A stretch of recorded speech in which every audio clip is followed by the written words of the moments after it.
Saudações, peregrino! Seja bem-vindo a RPG Force e hoje eu trago pra você 5 itens amaldiçoados para você utilizar na sua mesa de RPG.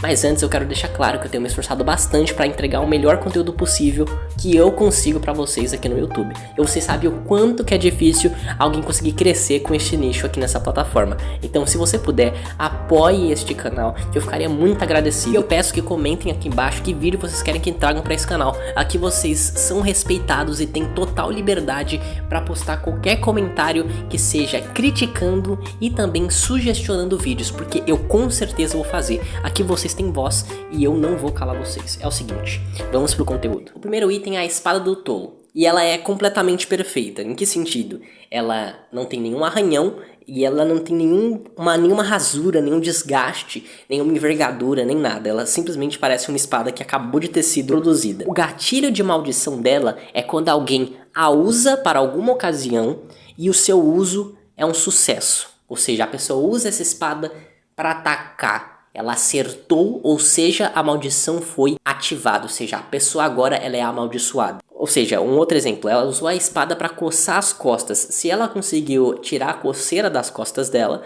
significa que foi um sucesso. Logo, a maldição vai ser ativada. Beleza? Vamos lá. A maldição é o seguinte. O portador ele se torna obcecado pela espada e ele acha que ela é especial. Ele pode ficar até meio paranoico e ciumento, criando uma espécie de obsessão gradativa. E ela causa uma espécie de dependência do usuário.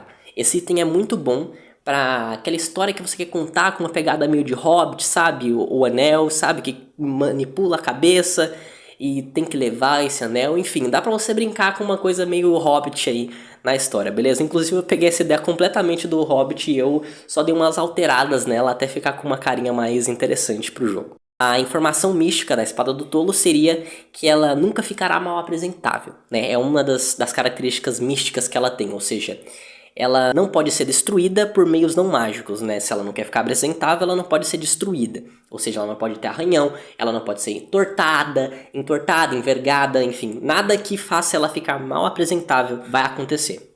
Outra coisa que é muito interessante nessa espada é que o amaldiçoado, ele sempre sabe onde ele está. Então, tipo, se o grupo vê que o elfo, ele tá meio que ficando obcecado pela espada, eles decidem pegar essa espada e esconder em algum lugar, esse elfo, ele vai sentir aonde ele está, Quase como um radar mesmo. Então, é muito interessante você usar isso no jogo e como você vai abordar isso pode ser bem divertido na sua mesa. Eles podem achar que pode ter se livrado da espada e na verdade o elfo ele sabe exatamente onde ela tá. E a última informação mística que eu fiz é que ela tem uma personalidade tóxica e ciumenta, Eu pensei basicamente uma coisa parecida com o carro Christine, sabe, do livro do Stephen King, que é um carro vermelho que manipula o cara. Se vocês ainda não viram, vão dar uma olhada nesse filme que ele é muito bacana. Eu não sei aonde assiste, mas vocês dão seus pulos e assiste que esse filme é realmente muito bacana. E é daí que eu peguei essa ideia de item ciumento, Um item que tem ciúmes. Então a gente pode abordar isso de várias maneiras dentro do jogo, utilizando a espada do tolo, A gente pode fazer com que, se alguém pegar ela, a pessoa pode cortar o dedo, Porque ela pode fazer esses lances meio que parecem um pouco que foi só um acidente, só que na verdade não foi, na verdade foi ela.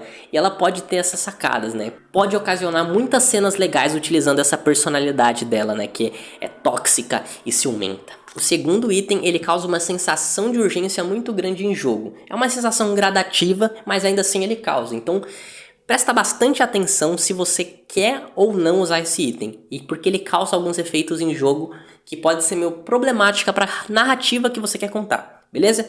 Então vamos pro segundo item. A moeda do morto, ela se assemelha a uma moeda de cobre, bem desgastada, e ela aparenta ser muito antiga. E o gatilho para a maldição dela é assumir a moeda como um pertence. Ou seja, o personagem ele pega a moeda e fala, bom, isso aqui é meu. Ou ele pode nem falar isso, ele pode só pegar a moeda e colocar no bolso. Assim que ele fazer isso, ele meio que vai ter considerado essa moeda como pertence dele. Mesmo se ele quiser vender depois, ou fazer qualquer outra coisa com a moeda, ele tecnicamente vai ter considerado ela como pertence. E aí vai ter ativado a maldição dela. E essa é muito cabulosa. A partir do momento que ele assume a moeda como um pertence, ele automaticamente não conseguirá mais dormir, desmaiar ou entre outras coisas que façam com que ele feche os olhos e descanse mentalmente. Ele também não vai conseguir tirar proveitos de comidas, bebidas ou efeitos mágicos, como magias de cura e etc. Ele pode fazer tudo isso, só que isso não vai ter efeito nele, né? E a comida pode não ter gosto, a água pode ter um gosto meio estranho, enfim, você pode descambar em outras ideias sobre isso, mas a ideia da moeda do morto é fazer com que o personagem acabe se tornando uma espécie de morto-vivo, que não pode comer, que não pode beber água, enfim. Uma das informações místicas é que a moeda ela sempre volta para o seu portador magicamente. Então significa que não adianta ele jogar a moeda que ela vai aparecer no bolso dele. Tipo, ele vai jogar, ele vai sentir um pezinho no bolso, ele vai pegar, vai estar a moeda lá. Essa ideia eu peguei do Máscara, claro. Se você não viu a cena que o Máscara joga a máscara dele e cai no sofá novamente, cara, você precisa rever seus conceitos de filme. Então vai procurar a Máscara imediatamente, porque esse filme é bom. Outra informação mística é que os mortos-vivos, eles não atacam o amaldiçoado, né? Que se de certa forma ele é um morto-vivo, então por que um outro morto-vivo atacaria um outro morto-vivo, né?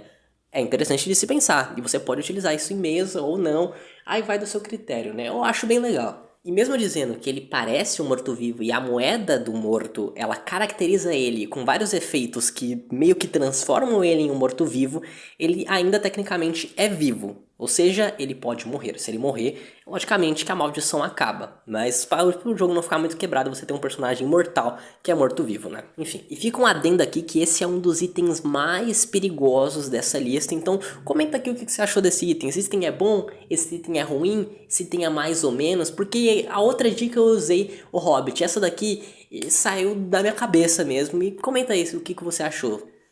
O terceiro item, quando eu estava escrevendo esse vídeo, eu pensei que eu ia colocar que ele seria um item meio engraçadinho, um item meio bacana, só que eu revendo agora os meus conceitos, ele pode ser um item até que deixa os jogadores meio irritados, então presta bastante atenção, porque pode ser que seus jogadores deem uma leve surtada, dependendo do que eles tiverem com ele, pois a caixinha cintilante pode deixar eles meio de cabelo em pé. Ela se assemelha a uma caixa preta, com diversos pontinhos que se assemelham às estrelas do céu. E o gatilho da maldição é abrir a caixa. Olha só que criativo. E ao abrir a caixa, a pessoa automaticamente está amaldiçoada. E o que é essa maldição? Durante a noite, um item do jogador desaparece em poeira cintilante. Assim, magicamente. Ele deixou a adaga dele, ele dormiu, ela virou poeira cintilante e desapareceu. E ela não pode mais ser recuperada de nenhuma forma.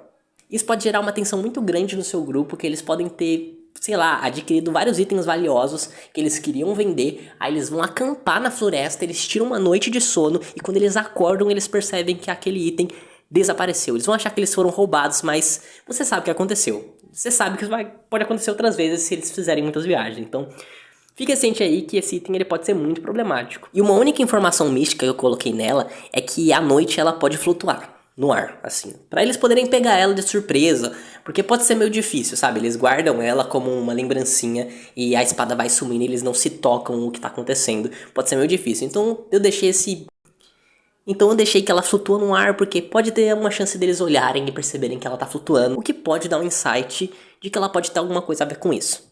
E o quarto item são as vestes da discórdia, que é uma veste vermelha, fina e repleta de pequenos símbolos por todo o seu interior. E o gatilho da maldição é, enquanto o indivíduo estiver vestindo a roupa, ele vai estar com a maldição. Então, o amaldiçoado, ele é mal visto por indivíduos de bom caráter. Ou seja, tem alguém muito bom, um fazendeiro honesto, ele vai olhar para esse personagem e ele vai ser mal visto, ele vai ser maltratado, ou o próprio fazendeiro, ele não vai gostar muito de conversar com esse personagem, ele vai preferir conversar com outros, porque o próprio fazendeiro, ele sente uma coisa ruim vindo dele. Outra coisa que a maldição faz é que ela atrai indivíduos de caráter questionável. Isso significa que o seu jogo ele pode se tornar bem caótico em relação a cidades que os jogadores frequentam, pois ela pode vir a se tornar um verdadeiro inferno na vida deles. Sem contar que negociações serão mais difíceis e possivelmente uma traição, já que a própria veste ela atrai indivíduos de caráter questionável. Outra coisa que as vestes fazem é que o portador ele vê mais oportunidades de fazer atos ruins. Ou seja, é como se ela alterasse a realidade ou ela influenciasse levemente a realidade para com que abra mais chances de ele cometer crimes ou atos hediondos. E a última característica da maldição é que ela gera discórdia. Eu pensei nela segundo um conto bíblico onde existia uma veste que só causava desgraças e as pessoas que matavam as outras retiravam essa veste e elas consequentemente levavam consigo aquela coisa que só traria morte e sofrimento para a vida das famílias. E aí eu pensei, por que não trazer essa ideia com outro escopo e outra forma para usar no RPG como um item amaldiçoado? E é exatamente isso que eu fiz. Vamos para as informações místicas agora. As pessoas propensas ao caos, elas acham as roupas bonitas, enquanto o contrário acontece com as pessoas que são propensas à ordem, da parte da ordem. Elas olham com a roupa com uma espécie de desgosto, como uma coisa feia, enfim, elas sentem isso. Outra coisa é que a roupa pode dar vantagens mágicas quando o portador desejar fazer algo ruim. Então, sabe aquele ladrão que quer passar a perna em todo mundo? Com esse item ele vai ter vantagem quando ele quiser realizar essas ações. O quinto item, ele tá na thumb desse vídeo, que é o lampião do cabo de ouro. Ele se parece como um lampião comum, mas se o personagem analisar de perto e ler o que está escrito embaixo dele, vai ver que diz: se não queimas, então queimará. O gatilho da maldição está em acender o lampião. E a maldição é que esse lampião, ele atrai desastres de fogo. E as informações místicas são: o lampião ele termina a maldição se o indivíduo ele vir a falecer por fogo. E a outra são que os desastres acontecem de maneira sutil. E as informações místicas desse item são mais dicas de como abordar ele em jogo. Beleza? Então se você quiser ignorar essas informações, tudo bem. Então, gente, eu poderia fazer uma parte 2 de ideias de aventura com cada um desses itens amaldiçoados. Então é só deixar aqui no comentário que você quer ver uma parte 2, que eu vou fazer com certeza, ok? Então não se esquece de apoiar esse canal e dar um like e a sua inscrição, porque é muito importante para esse canal crescer. Isso vai me motivar bastante a continuar trazendo conteúdo de RPG, beleza? Eu vou ficando por aqui e até a próxima.